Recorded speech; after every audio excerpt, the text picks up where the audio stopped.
What is up, you guys? In today's video, I'm going to give you the woodworking tools that are going to make your life way easier in the shop as a woodworker. Let's dive in. All right, as always, welcome back to the channel. I am so glad that you're here. If you don't know me, my name is Zach. I'm your host on this channel, and I started my woodworking business in my garage in 2017. Had no idea what the heck I was doing. Started reading, started learning business principles, and really got a handle on marketing and sales and systems and processes around 2020. And then from the end of 2020 to 2023, scaled that little business that I started in my garage to doing over $70,000 per month consistently throughout 2023. We sold that business back at the beginning of this year, and I am working with clients all over North America, helping them do the exact same thing now. And so in today's video, I want to walk you through some woodworking tools that are going to make your life way easier, right? I got 4 things for you today. Number 1 is more clamps. Now, I've talked about this in videos in the past, but you can't ever have enough clamps. And anytime that you get into a bind where you're trying to laminate tabletops or you're trying to get multiple things done at the same time, I have found myself time and time again not having as many clamps as I thought I needed. Now, this is an investment on your part. It's going to take some money to do it, but you can get into some really great clamps for really not that much. You can go to Lowe's or Home Depot and you can get steel pipe with threading on the end, and you can buy the Bessie end that screws onto the clamp and then the part that slides up and down the clamp. You can get those for I think about $15 to $20 plus the bar, which is about another $15 or $20. You're in about $25 to $30 per clamp. So having 8 to 10 of those bar clamps is a game changer, and then getting the small clamps, the small Bessie clamps as well, that you can do other things with, are just so helpful. And so this is going to make your life way easier. So if you're out there, you're watching this, you're like, man, Zach is right, I need more clamps. Show this to your wife, tell her, baby, I got to get more clamps. And I'm going to give you permission to do it, right? And so, but let me know in the comments too if you need more clamps. Number 2 is getting a better sanding process, aka getting better sanders. Okay, so one of the things that I see a lot of guys struggle with, and I struggled with for a long time, was just feeling like sanding took forever.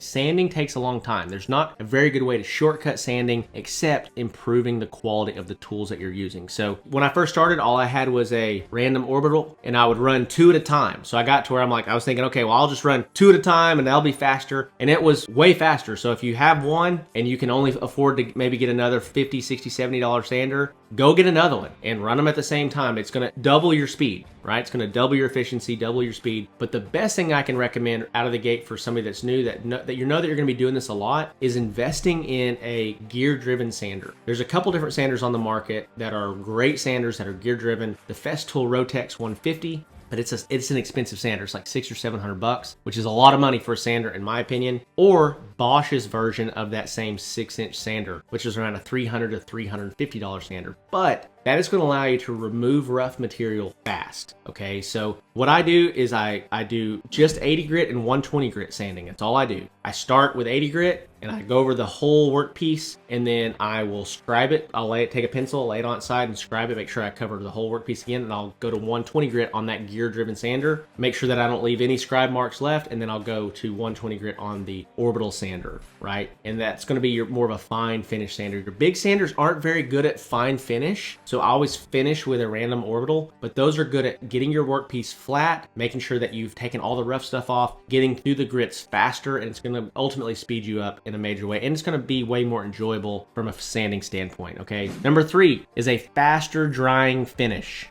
Okay, a lot of you guys are still applying polyurethane, different things that are taking 5, 6, 7, 8 hours to dry. And the problem with that, it takes that long to dry, which totally stinks because you've got to sit around and twiddle your thumbs, or you got to do it late at night and go to sleep and come back in the morning. But what do we always find when we come back to a slow drying finish? We find dust particles in it, or we find bugs that have landed in it. We find all these things that just aggravate us to death, right? And so one of the best things that you can do to make your life way easier is get a faster drying finish. Whether this is Rubio Monocoat, takes a long time to cure, but it applies quickly, and if you just keep stuff off of it, it does pretty good. It's an expensive finish, but it's also a good finish. And what we've always done is we have moved to a lacquer. So spraying out of a gun, spraying lacquer. Now, cons of spraying lacquer is that there is a ton of fumes and that there's overspray, a little bit of overspray. So if you're going to choose to do this, you need to make sure that if you're in your garage, you are spraying in a place where you can cover up your stuff and you don't want to get overspray all over it. But when it comes to the piece that you're spraying, catalyzed lacquer is going to dry in like 30 to 45 minutes.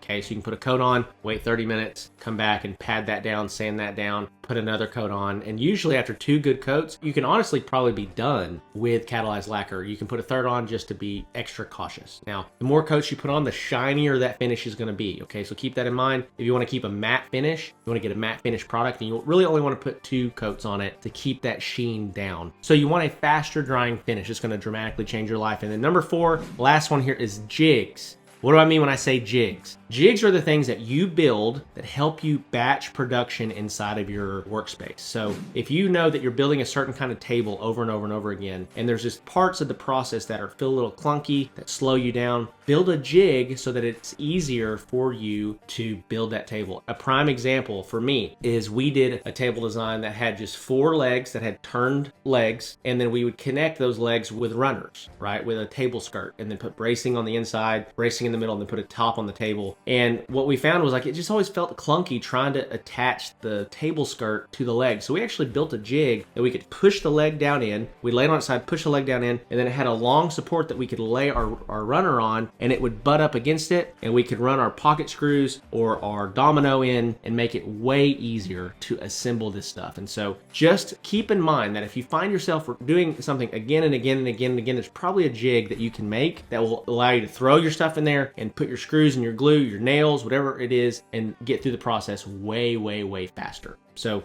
woodworking tools that will make your life way easier. Clamps, better sanders, better finish process, and then jigs. So if this video is helpful to you, please let me know in the comments below. Would love to connect with you guys. I'm trying to be as active in the comments as I can be. Last thing here is a couple resources that I want to make you aware of. In the description below, you're going to see 3 links. The first one is going to be to the Handmade Business Secrets ebook. That's a book that I wrote, really outlining my journey from 0 to scale. How do you go from just a startup, not knowing what to do, how to get clients, to predictably and consistently acquiring new leads and new sales? I'm going to help you do that in that ebook. It's completely free to you. Just enter your first name, your email, and we're going to send that over to you. Number 2 is the Handmade Hero Academy program. If you're looking for a low cost investment to get started and start your learning as far as what you need to know to start making money, that is going to be a great investment that I would highly recommend. In one high ticket sale, so if you sell a table or a built-in hall tree or anything that's $500, $1,000, $2,000, $3,000, it's already going to pay for itself from one sale. Okay, so can't recommend that enough. And then lastly is the Woodworking Business Accelerator program. If you're really ready to invest in your business, grow it, scale it on a massive level, this is the single greatest thing that I can offer you. We have guys in that program right now that are doing $30, $40, $50, $60, $70,000 per month that started exactly where you are. I can give you story after story after story. I do it on all my other videos, but that is going to be a game changer for you if you're ready to scale your business. So with that being said, as always, thank you for spending time with me. Thanks for hanging out, and I'll see you in the next one. Have a good day.